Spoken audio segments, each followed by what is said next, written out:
പാടില്ല. അതിനുള്ള വഴി ഞാൻ ഉണ്ടാക്കാം. ശരിയമ്മേ.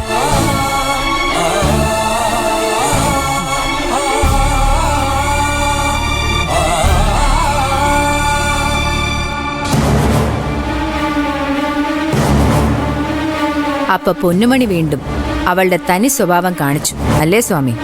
അവൾ ശരവണന്റെ പെണ്ണായി മാറി. നശിക്കാനുള്ള പോക്കാണ്. എന്നാലും നമുക്ക് തടയാൻ പറ്റില്ലല്ലോ. ഇതുകൊണ്ട് നമുക്കൊരു ഗുണമുണ്ടായി. ഇതിന്റെ പേരിൽ ജയശങ്കർ സാറിന്റെ വീട്ടിൽ വീണ്ടും വഴക്ക് തുടങ്ങി.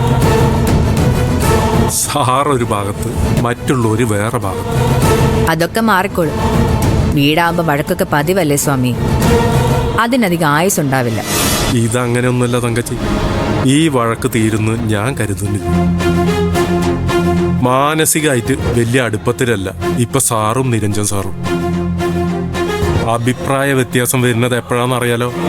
പരസ്പരം വിശ്വാസവും സ്നേഹവും പോകുമ്പോഴാണ്. അവർക്കിടയിൽ പണ്ടുണ്ടായിരുന്നു അത്, ഇപ്പൊ അതില്ല. അങ്ങനെയാണെങ്കിൽ അത് നല്ലതാ. നമുക്കത് മുതലെടുക്കാൻ പറ്റിയ ജയശങ്കറിനെ മുട്ടുകുത്തിക്കാൻ പറ്റും. ശ്രമിച്ചു നോക്കാവുന്നതാണ്. നടന്ന ഒരു വലിയ വഴക്ക് അതോടെ തീരും. എന്റെ ലക്ഷ്യം എന്താണെന്നറിയാലോ? സാറും തങ്കച്ചിയും വഴക്കില്ലാതെ സ്നേഹത്തോടെ ജീവിക്കുന്നത്. അതുകൊണ്ട് രണ്ടുപേർക്കും ഗുണം ഉണ്ടാവും. ഞാൻ തയ്യാറാണല്ലോ. തയ്യാറാവാത്ത തന്റെ സാറല്ലേ? എന്തായാലും ഞങ്ങളുടെ ആ വിഷയം അവിടെ നിൽക്കട്ടെ. പൊന്നുമണിയെ വെച്ച് നിരഞ്ജനെ എങ്ങനെ അടിക്കാമെന്ന് ആലോചിക്കാൻ നമുക്ക്. നമ്മുടെ മുഴുവൻ സപ്പോർട്ടും പൊന്നുമണിക്കും ശരവണനും കൊടുക്കണം. സഹായിക്കാൻ ആരുമില്ലെന്ന് തോന്നല് അവർക്കുണ്ടാവാൻ പാടില്ല. നമ്മളുണ്ട് എന്തിനും. ആലോചിച്ച് വേണം എടുത്തു ചാടാൻ. ആ ശരവണനാ, അവൻ മഹാപ്രശ്നക്കാരനാണെന്നറിയാലോ. അറിയാം. നിർത്തേണ്ടതുപോലെ നിർത്തിയ ഒരു കുഴപ്പമില്ല. എല്ലാം തങ്കച്ചിയുടെ ഇഷ്ടം. ഞാൻ കൂടെ ഉണ്ടെന്ന് സ്വാമി ചെന്ന് വേണം അവരെ അറിയിക്കാൻ. ശരവണന് ശത്രുക്കൾ ഒരുപാടുണ്ട്. നിരഞ്ജനുണ്ട്, അതുകൊണ്ട് തന്നെ വിശാലും ഉണ്ട്, സിദ്ധുവും ഉണ്ട്, പിന്നെ പോരാത്തതിന് ശരത്തും ഉണ്ട്. ഇപ്പം നമ്മുടെ സഹായം അവർക്കൊരനുഗ്രഹമായിരിക്കും. അത് ശരിയാ. എന്തായാലും തങ്കച്ചി കൂടെ ഉണ്ടെന്ന് ഞാൻ അവനെ അറിയിക്കാം. പിന്നെ എന്ത് വേണമെന്ന് അവൻ തീരുമാനിക്കട്ടെ. എന്നാ സ്വാമി ചെല്ല്. ശരി.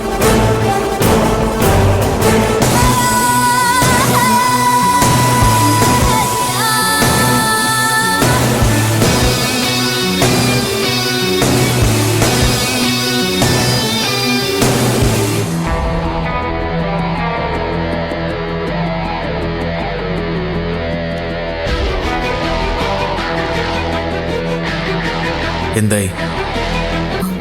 പരമേശ്വരൻ സാർ കേസ് വാദിക്കാന്ന് ഏറ്റിരുന്നത്. സിദ്ധു ഇടപെട്ട് അത് മുടക്കി. അവനെ ഞാൻ കൊല്ലും. അവനെന്തിനാ എന്നെ ദ്രോഹിക്കണേ? സത്യത്തില് വിഷ്ണുവിനോടല്ല ദേഷ്യം, എന്നോടാ. വിഷ്ണു എന്റെ സുഹൃത്തായതുകൊണ്ട് വിഷ്ണുവിന് എന്തെങ്കിലും പറ്റിയ അത് എന്നെയും ബാധിക്കുന്ന സിദ്ധുവിനറിയാം. ഇവിടെ നിന്ന് ഇറങ്ങിക്കോട്ടെ. കാണിച്ചു കൊടുക്കുന്നുണ്ട് ഞാൻ ആരാണെന്ന്. മറ്റുള്ളവരോട് കളിക്കുന്നത് പോലെയല്ല എന്നോട് കളിക്കുന്നത്. അതവന് മനസ്സിലാവും. ഞാനും വലിയ സങ്കടത്തിലെ വിഷ്ണു. ഇപ്പൊ മിക്കവാറും സമയം സിദ്ധു ദേവികയുടെ വീട്ടിൽ തന്നെയാ. മരിച്ച വീടല്ലേ, അവരുടെയൊക്കെ ദുഃഖം മാറ്റട്ടെ. അവിടെയാണെങ്കിൽ പുതിയൊരുത്തിയും കൂടി താമസിക്കാൻ വന്നിട്ടുണ്ട്. പ്രിയ. ആരെ? പ്രിയ. പ്രിയ എന്ന് പറയുമ്പോ സർക്കാർ ജോലിക്കാരിയാ. ബ്രദർ വക്കീലാണെന്ന് തോന്നുന്നു. ദേവികയുടെ ബെസ്റ്റ് ഫ്രണ്ടാ. ആ, എനിക്കറിയാം അവളെ. അവളുടെ ചേട്ടൻ എൻ്റെ ക്ലാസ്മേറ്റ് ആയിരുന്നു. വിഷ്ണുവിന്റെ ഹിസ്റ്ററിയൊക്കെ അപ്പൊ ചേട്ടൻ അറിയോ? അറിയാം. എന്നാ സംശയിക്കണ്ട. വിഷ്ണു LLB പാസ്സായിട്ടില്ലെന്ന വിവരം ലീക്കായത് ആ വഴിയാ. പ്രിയയിൽ നിന്ന് ദേവിക അറിഞ്ഞു, ദേവികയിൽ നിന്ന് സിദ്ധു അറിഞ്ഞു. ഓ, അപ്പൊ എല്ലാരും കൂടെ ഒത്തോണ്ട? അതെ. ഇതെങ്ങനെ വെറുതെ വിടാൻ പാടില്ല ചന്ദ്ര. സിദ്ധുവിനെയും ദേവികയും ഒരു പാഠം പഠിപ്പിക്കണം. എന്താ സംശയം?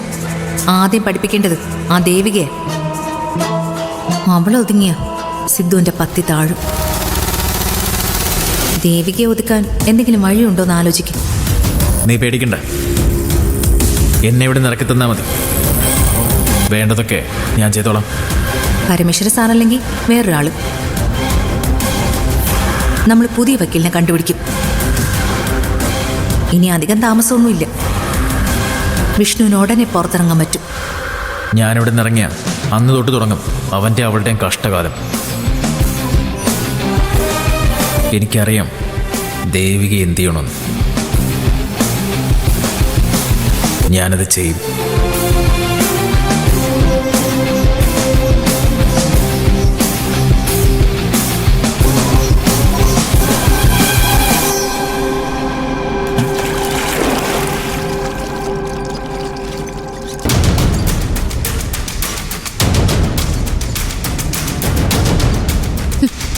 നിങ്ങളിപ്പോ വിചാരിക്കുന്നുണ്ടാവും ഇറങ്ങിപ്പോയ ഞാൻ തിരിച്ചെത്തിയല്ലോന്ന്. വെറുതെയാ. ശരവണനും ഞാനും ഒരുമിച്ച് ജീവിക്കാനാ തീരുമാനിച്ചിരിക്കുന്നത്. കല്യാണം കഴിച്ചാലല്ലേ പ്രശ്നമുള്ളൂ. Living together ആവാമല്ലോ. താലി മാല ഒന്നുമില്ലാതെ ഒരുമിച്ചൊരു ജീവിതം. അതാ ഞങ്ങളുടെ തീരുമാനം. അത് ശരിയാണെന്ന് നിനക്ക് തോന്നുന്നുണ്ടോ? തോന്നുന്നത് കൊണ്ടാണല്ലോ ചെയ്യാൻ പോകുന്നത്. ഇനി എന്നെ തടയാൻ നിങ്ങൾക്കോ നിങ്ങളുടെ മകനോ പറ്റില്ല. വേറൊരു ഭാര്യ ഉള്ളപ്പോ എന്നെ കല്യാണം കഴിക്കാനാണല്ലോ നിയമപരമായ തടസ്സമുള്ളത്. ഒരുമിച്ച് ജീവിക്കാൻ ഒരു തടസ്സമില്ലല്ലോ. ഇനി എന്റെ ജീവിതം തകർക്കാൻ നിങ്ങൾക്ക് എങ്ങനെ സാധിക്കും? അതാ എനിക്ക് അറിയേണ്ടത്. നിന്റെ ജീവിതം തകർക്കുന്നതേ നിരഞ്ജനോ ഞാനോ അല്ല മോളെ, നീ തന്നെയാ. നിനക്കൊരു നല്ല ജീവിതം കിട്ടാൻ വേണ്ടിയാ ശരവണനെ ഉപേക്ഷിക്കണമെന്ന് ഞങ്ങൾ പറയുന്നത്. നീ അതിന് തയ്യാറായില്ലെങ്കിൽ അനുഭവം വരുമ്പോ നീ പഠിക്കും. എനിക്ക് ഒരു പേടിയില്ല. ഇതിന്റെ പേരിൽ വരുന്ന സകല കുഴപ്പങ്ങളും നേരിടാൻ ഞാൻ തയ്യാറാ. നിങ്ങളുടെ മകന് മാത്രം പോരല്ലോ കുടുംബജീവിതം എന്ന് പറയുന്ന ഒരു സാധനം. ഞാനും അതൊന്നും ആസ്വദിക്കട്ടെ. മണ്ടത്തരോ നീ കാണിക്കാൻ പോകുന്നത്? ദയവ് ചെയ്ത് ഞാൻ പറയുന്നത് നീ ഒന്ന് കേൾക്ക്. ശരവണൻ ശരിയല്ല. നിന്നെ അവൻ ചതിക്കും. എന്നെ ചതിച്ചത് ശരവണനല്ല, നിങ്ങളോ?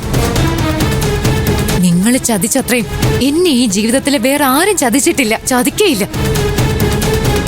അതുകൊണ്ട് എന്റെ തീരുമാനത്തിലൊരു മാറ്റം വരുത്താൻ ഞാൻ തയ്യാറല്ല. അത് തീരുമാനിച്ചു കഴിഞ്ഞു. ഇനി അതിൽ നിന്ന് പിന്മാറാൻ എന്നെ കിട്ടില്ല.